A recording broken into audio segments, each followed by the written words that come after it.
วัสดีครับช่วงเย็นเวลา 17:54 นะครับได้เกิดลมนอก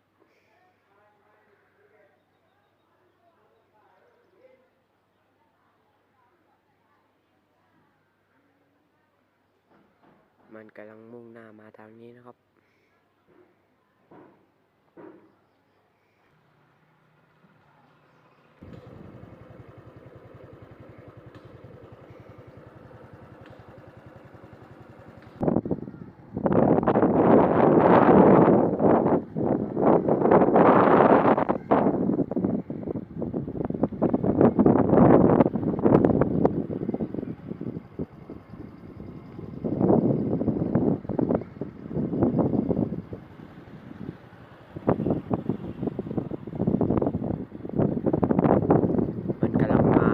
ทางนี้นะครับ